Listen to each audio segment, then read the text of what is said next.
Hi guys, James at Rampant Lion Reviews again for you today with another beer review. For this one we have a very special review. This is my 500th beer video on here, so as I always do with these milestone videos, I want to just thank each and every one of you who've contributed to the channel over the last 2 years or so that I've been doing this. It's been really cool. I've met some very interesting people along the way and I've got to taste some really good beers doing it. So if you've commented, subscribed, liked, whatever you've done for the channel, I really just want to thank you. It's quite humbling to have had such nice response to the videos that I've done, so a huge thank you to each and every one of you who've watched the channel and whatever you've done. But for this video, since it's a kind of special occasion, I've saved a beer that I've wanted to try for quite a long time actually. So we're going to go to Mikkeller over in Copenhagen in Denmark, and today we're going to have a taste of the 1000 IBU. And I have to give a shout out to one of my old colleagues, Andrea Foley, who I used to work with in Aberdeen. He told me this is the best beer that he's ever tasted, so I have to give him a shout out since I'm actually finally getting around to review it. So here you are, Andrea. I hope you enjoy this video. But anyway, as is usual with my beer reviews then, I'll take you through a very brief history of the brewery. It will only be 1 or 2 minutes long, but if you do want to get straight to the tasting, just fast forward. The brewery website's in the video description for you below, along with a link to my other reviews that I've done from Mikkeller before, and you can rest assured that I will add to that in the near future, because by the time you actually view this video, I will be living quite close to Copenhagen indeed. So anyway, as you'll know, Mikkeller are one of the famous Danish gypsy breweries, and they were founded by Christian Keller and Mikkel Bjergso, although they are now run exclusively by Bjergso, who actually used to be a physics and maths teacher. And again, these guys are very influenced by the American craft beer movement, and basically it started out as the sort of home brewing experimentation of Christian and Mikkel, and it grew from there. They took one of their beers to their local beer group tasting, if you like, and the guys really loved it, and so that really prompted them to go on and actually brew commercially. So quite a cool little story behind that. But since they're a gypsy brewery, they don't have their own brewing facility, but rather they brew at a variety of host institutions, and this includes brewing in the USA, Norway, Scotland, and mainly they brew their beer in Belgium. It's mostly brewed at the De Proef Brewery at Locriste in Belgium, which I believe is just a little bit to the east of the city of Ghent. But their home base as such is the Mikkeller bar in Copenhagen, and they also have a collaborative bar with Toil, whose founders are actually former students of Mikkel's, and again they're a hugely experimental brewery. To date they've brewed well over, it must be getting close to 1,000 different beers these guys have brewed. They're producing about 80 different beers a year, I believe was the last figure I saw quoted for them. But a very good brewery, and pretty much any beer you try from these guys is really good. I've never come across a bad one yet, and this one is a very popular one simply for the fact that it is supposed to be so bitter. A lot of people, with the kind of rise of the Californian beers and things, a lot of people love it, really bitter and fruity beer. So this is one that you definitely want to give a go of. It's not that rare. They do brew it every year, I think they do a batch of it a year, but I'm really not certain about that. But the commercial description of this one that's on the website, it says, like your bitter, getting tired of inventing zesty kitchen tricks trying to spike your beer in search for that fulfilling palate? Look no further, as 1000 IPA was brewed to satisfy all hopheads with a craving for some serious back-burning action. So it's a double IPA. This one was brewed in Locriste in Belgium, and it actually comes in at 9.6% on the ABV scale. So let's just have a little look at the artwork on this one before we open it up. So you can see it's the guy in prison, obviously the hophead guy trying to get out. He's been stealing hops. It's got that kind of typical artwork that you expect from Mikkeller on it. I have seen, when this has been in shops before, it actually does come in a bag, which is the guy in prison again, and I'm not sure why the one that I have wasn't in a bag, but this one goes out of date in December 2015. I think maybe they've done a new batch of it and the new batch is in the bag, but when I bought this from Thistle News in Aberdeen, it was just given to me like this, so I know it's the right beer, and that's the main thing. So let's get this guy open and get on with the tasting. It is a plain bottle cap, by the way. I forgot to point that out to you, but let's give this guy a go. I've wanted to try this beer for a very long time. So as you can see, a nice smoky opening there. It's starting to get a little bit of carbonation on it. One of my viewers, Fabrizio Rossi, told me with this beer that he really liked it as well, but you just have to be careful when pouring it because of the sedimentation. There's a hell of a lot of sediment in this beer, he said. So what I'm going to do with it is I'm going to pour it just about here, and then I'll leave the last little bit with the main parts of the sediment in it, and I'll put that in a bit later on, and then we can try. It's almost like trying 2 different beers.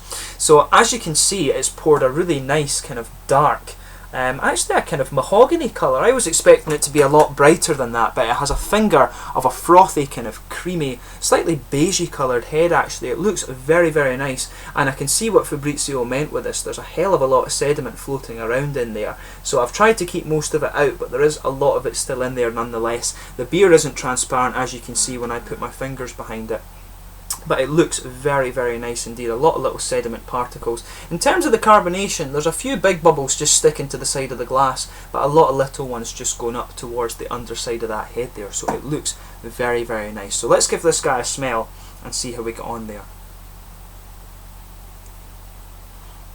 So yeah, a big, big fruity aroma you're getting from this one. As you would expect, actually, you're getting a nice kind of malty sweetness from it as well, which I really wasn't expecting. I was expecting it to be a very, very hop forward beer, this one. But you can really smell the quite boozy and caramel malt base coming out of this, so that's a little bit of a surprise. But on top of it, you're definitely getting a lot of these tropical fruits that you would expect from a kind of double IPA. But at 9.6% alcohol, you would expect it to be quite a little bit boozy. But you've got the nice tropical fruit notes in there. Actually a big grapefruit presence and a little bit of peach as well, I think. I think there's a bit of the sharper tropical note in there on top of the peach. Or on top of the grapefruit, sorry, it's the peach that's the sharper note. And I think there's a little bit of kind of maybe pineapple or something else in there. Pineapple or passion fruit or something like that. But there's a definite juicy orange citrus coming out of here. And I would say there is perhaps a little bit of aromatic and pine resin character coming out of there as well. So as you can see, the head is maintaining on that really well with me sugaring it up. I'm probably aggravating it, but it is maintaining quite well. But yeah, as you sugar it up, you get a little bit more of the fruity character out of it, but it smells very, very nice. So without further ado, let's get stuck into this guy. So for this one, I'll toast to my 500th beer review on YouTube, and also a shout out to Andrea Foley, my old colleague, and Fabrizio in Brazil. So slange for this one.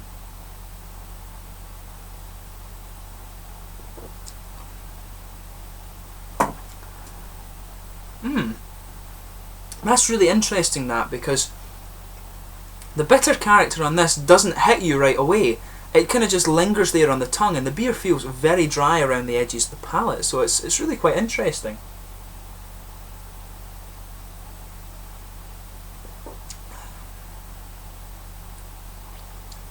Yeah.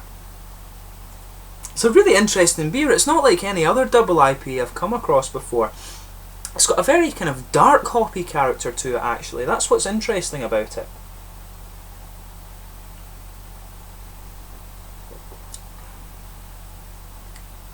Yeah, it's got this really unusual, quite dark hoppy character. It's really nicely done. But it's a big hoppy blast. You've got a huge kind of sour fruit character on this one, I would say. It's not like in the same sense as a sour beer, but it's a big sour, kind of slightly sour tropical fruit flavour. There's a lot of grapefruit coming out in this one. And the peaches, despite being noticeable in the aroma, I think these are actually quite subdued, and it's more the piney resin character that comes to the forefront in this beer. There is definitely a huge presence from the grapefruit, but the piney resins in the beer are really nice as well.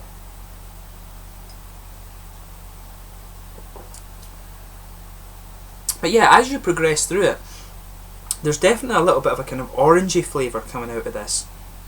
And as I say, it's quite unusual because the pine resin, in the aftertaste, the pine resin is really, really punching through on this beer.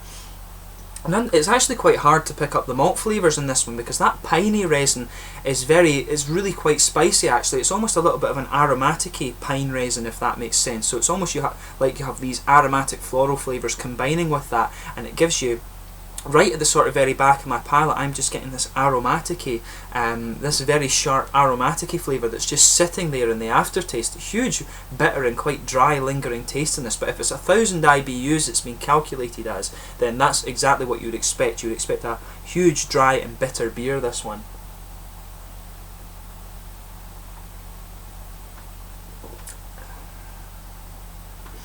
Yeah, there is a little bit of a kind of dark, slightly treacly molasses in this, but it is actually more boozy. The malt base is quite a bit paler than you would normally expect from an imperial pale ale, and at 9.6% you would expect a little bit of boozy warmth in there.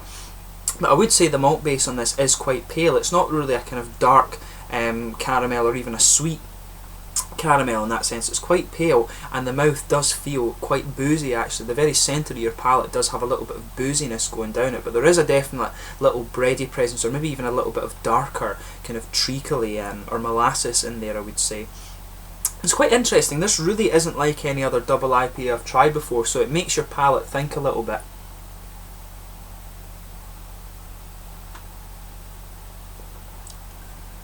But yeah, you'll feel a little oily bubble right behind the very front of your tongue there, and I think there's a nice slightly juicy orangey citrus flavour coming out there, but around the edges of the tongue, and particularly as you go to the back, it's a nice piney resin and aromatic-y character that you're getting out of this. It's really, really nicely done.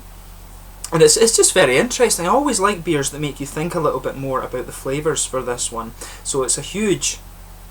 It really is just a nice huge flavour in this one.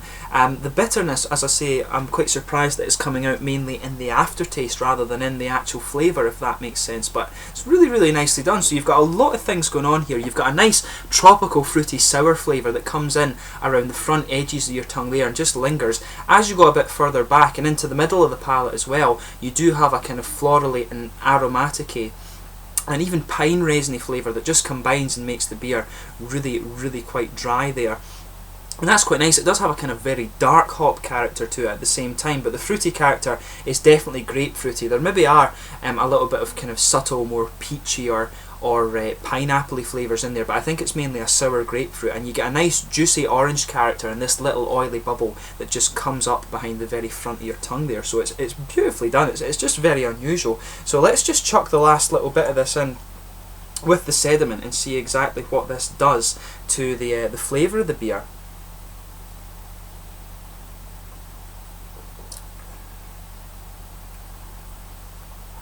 See, that actually does make it. It makes the malt base feel a little bit more full, if that makes sense.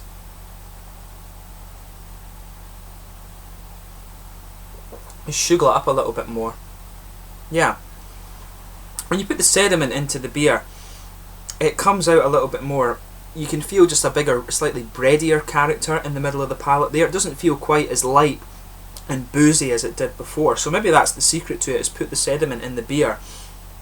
But it even tastes just a little bit sweeter. You are getting a little bit of caramel there, but I'm still getting right in the middle of the back of my tongue this kind of dark boozy, or even it's almost like a same kind of feel as if you bite into a little peppercorn. That it's the kind of piney. It's a piney resin flavour, but it's the same sort of feel as if you bite into one of these little teeny ground peppercorn things, and it's just sitting there. Except rather than being a pepper flavour, obviously it's a kind of dry, aromatic-y, slightly spicy pine resin-y flavour. It's almost like that, just on the back of my tongue there.